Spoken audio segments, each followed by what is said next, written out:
Oh, shit. Now it did it again. My video is not working. Oh my God, give me 1 second. Oh, I hate when this happens. Let's try this one more time.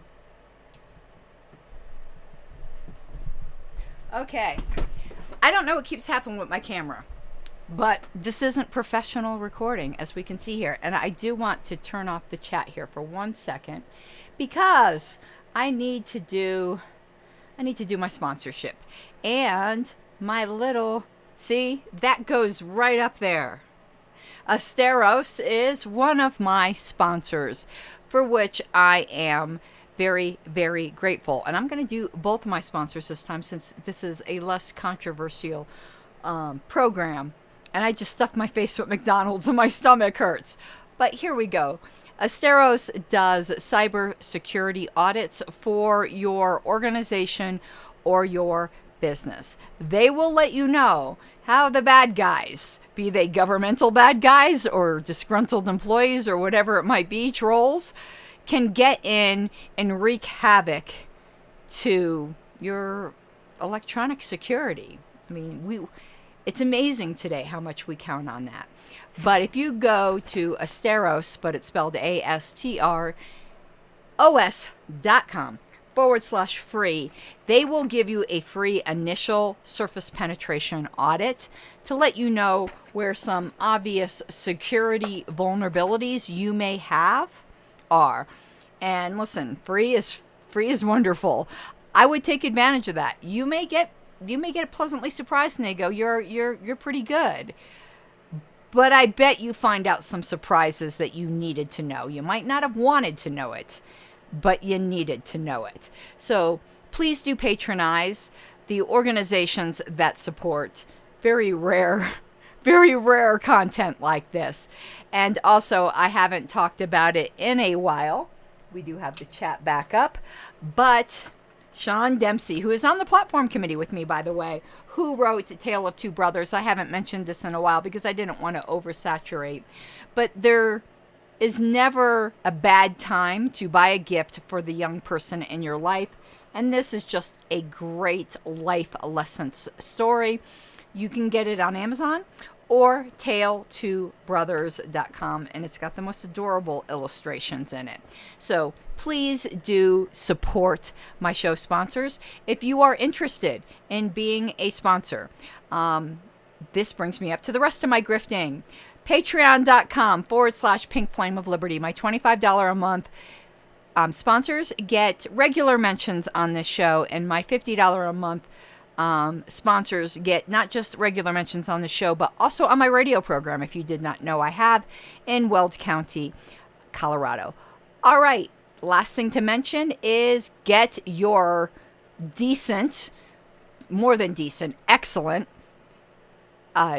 Liberty Unmasked t-shirts for convention. Something I am really learning, and I should have known this already as a libertarian, and Spike Cohen should have taught me this already, but you are the power, correct? The top-down leadership can try to impose their will on us, but there is nothing more powerful than the grassroots saying, nah, I don't think so. What you just proposed was stupid. And that god-awful convention graphic is so offensive to me by the National Party. Is awful. So please go to tinyurl.com/Pink Flame and get a Liberty Unmasked t-shirt that has a decent graphic on it. And I do split all the proceeds with the independent designer who made it, John Thompson. He's very grateful for the extra income. And so you have 3 bonuses. Well, 4. A, you get a great shirt with a good logo. 2, I say 4 and then went to 2. Anyway, it's going to add up to 4. You support an independent designer. 3, you support me. And 4, you give a big F you to the convention committee who thought they could fraudulently hijack the theme you voted for. And speaking of cool shirts, this isn't on my store, but yes, everyone always wants to know what I'm wearing. I am wearing an Angry Birds shirt because that's how I roll. all we're talking about today is LP history. I'm back to my roots. And all super chats matter. All super chats do go to support my campaign. I do need to get it. Do I have a picture of the t-shirt design? I don't know if I have it particularly handy. Hold on one second. I might. Let me see.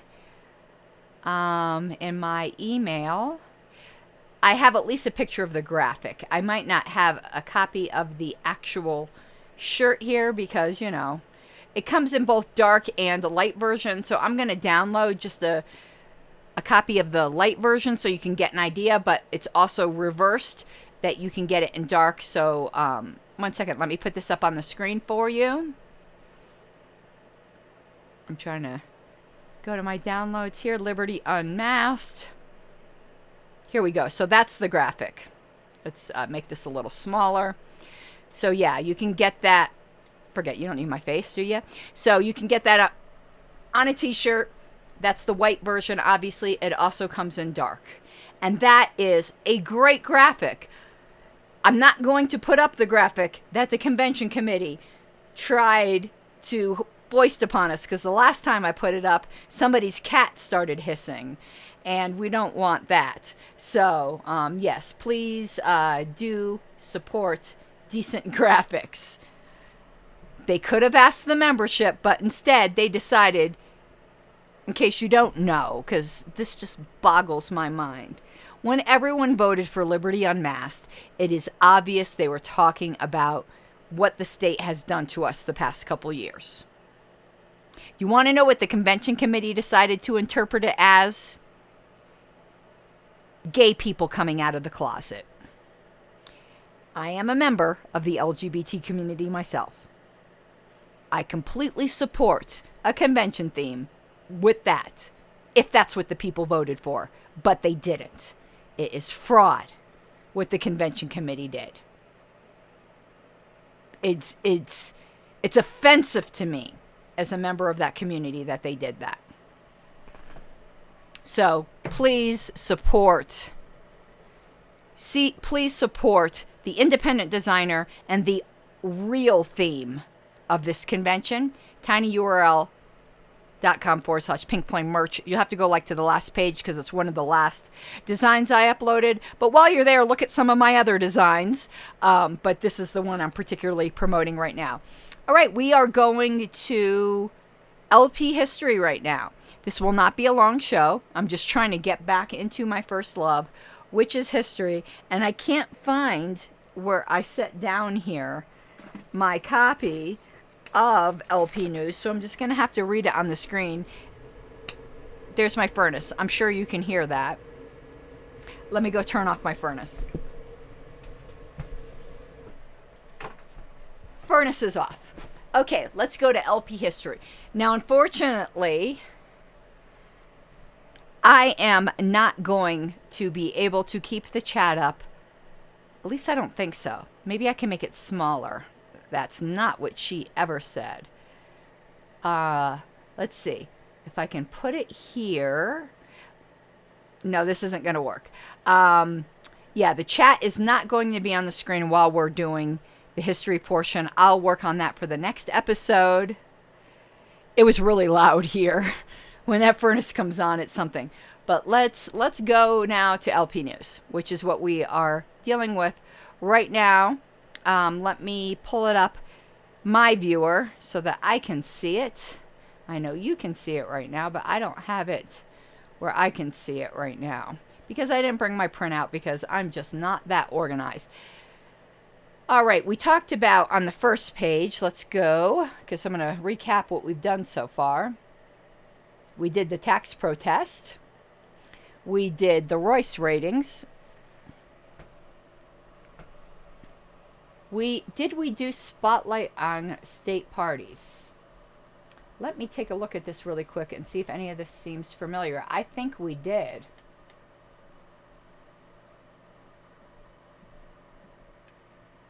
Let's see here.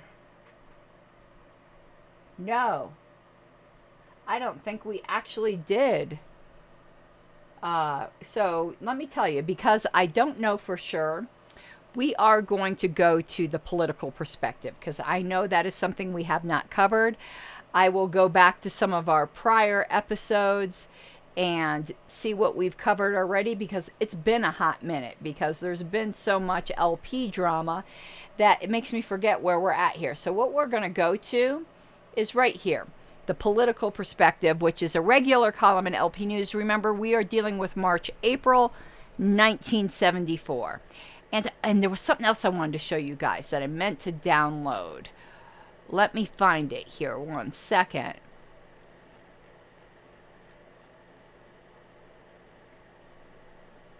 Let me download this. I want to show you this. Maybe we did do the spotlight on state parties, because what I'm about to show you, I think probably would have came from that section. Let me pull this up here. I found this in newspapers.com.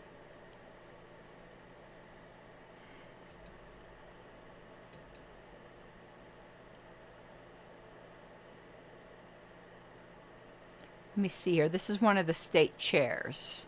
So one of the state chairs here, I have this up on the screen, did a musical review.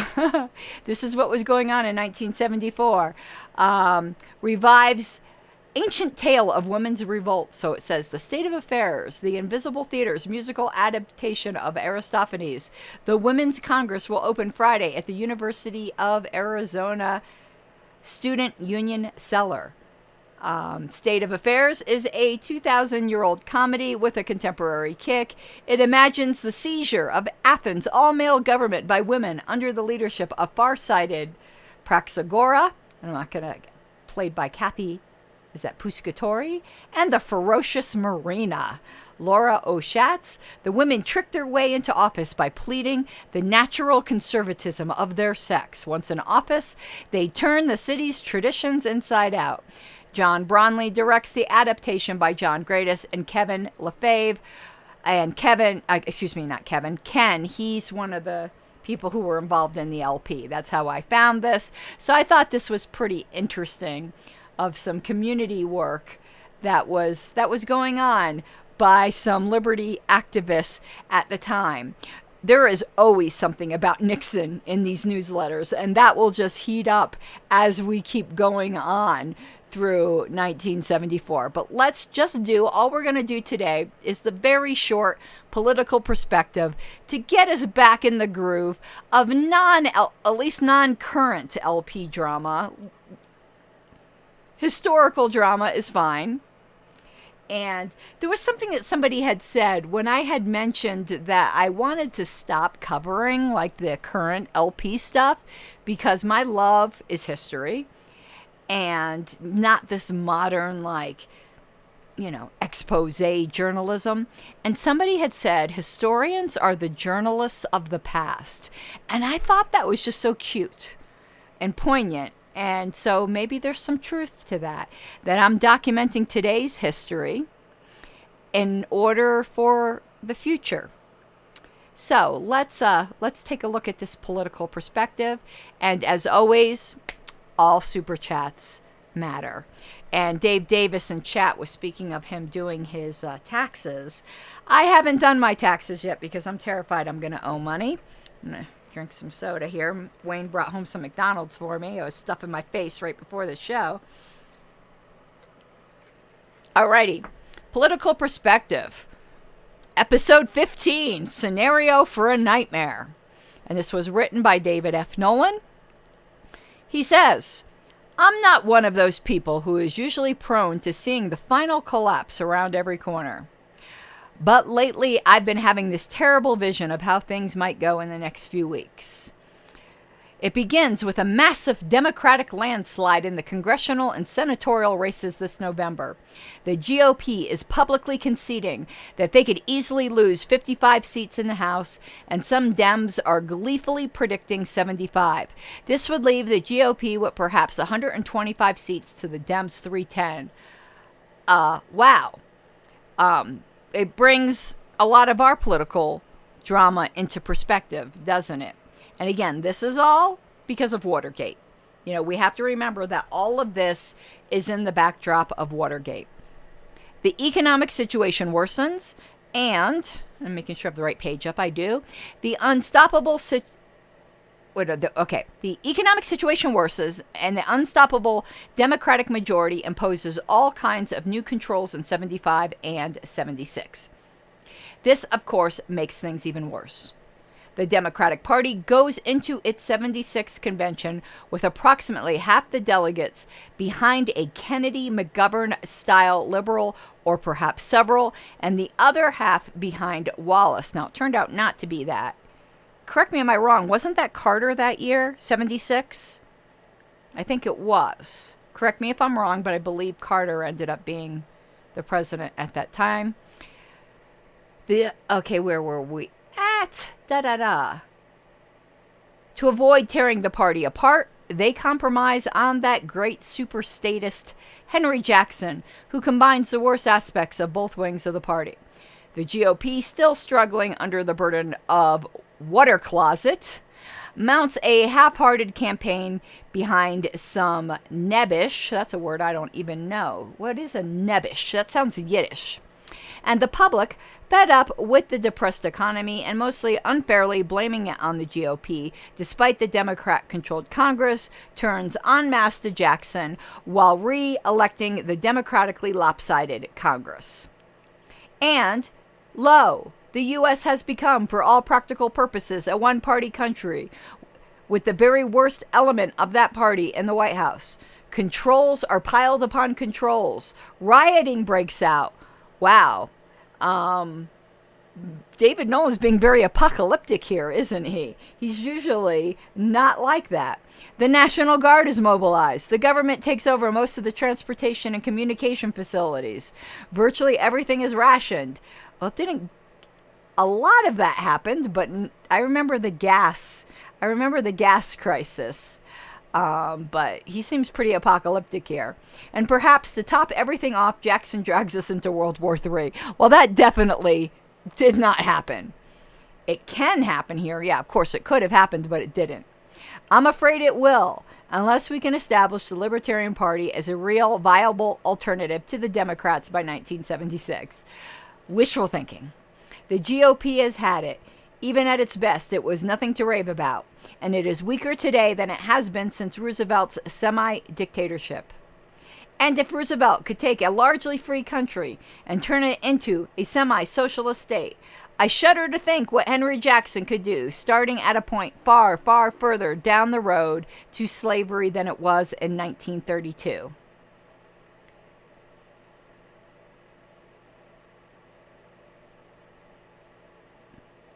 And what's Carter is 97. I don't know what. Oh, he's 97 now. Wow. Okay, that's old. Good for him. And not a pleasant thought, is it? If this scenario disturbs you as much as it does me, then I sincerely suggest that you start working your tails off right now to prevent it. Because, like it or not, we, the LP, are America's last best hope. If fascism comes to America, it will be because we didn't prevent it.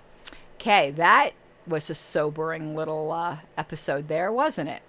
So that's really all I just wanted to get back into history. I really just did. I have an awful lot to do today. I'll be, please go to my personal page on Facebook or Twitter, and or my public figure page. There's a platform committee for the National Party Town Hall tonight. We do want to hear from you. The National Party was supposed to send out an email invitation, and you can see how that worked out, because I'm not blaming the staff. The staff is overworked. They are overworked and undersupported, and it just didn't go out. So hopefully we will get at least a few people to come and give their input on the platform. We have some very, very good planks that we will be proposing to you guys.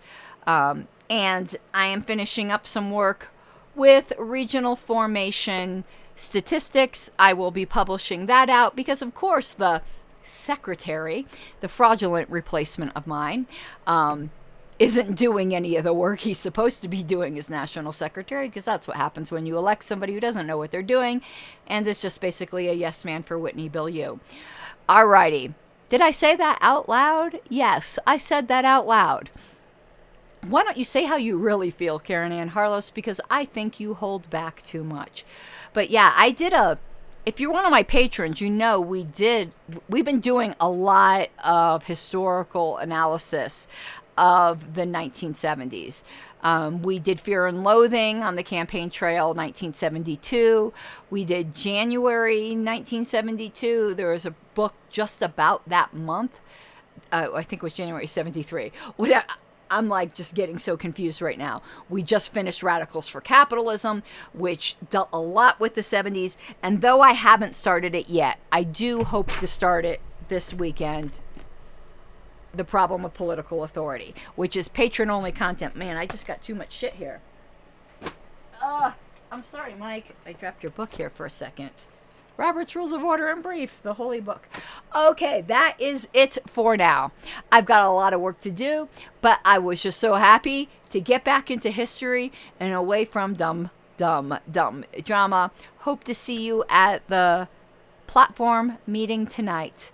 And I also do hope to see you in Reno, and I hope the bad actors in this party don't succeed in their quest at trying to tear us apart, because they are like the jealous boyfriend that says, if I can't have her, no one can. How sad it must be to be Nick Sarwark these days.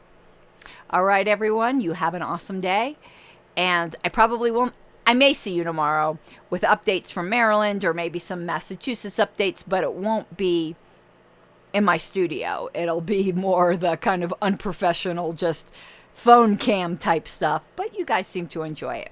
All right. Love you all. Bye-bye.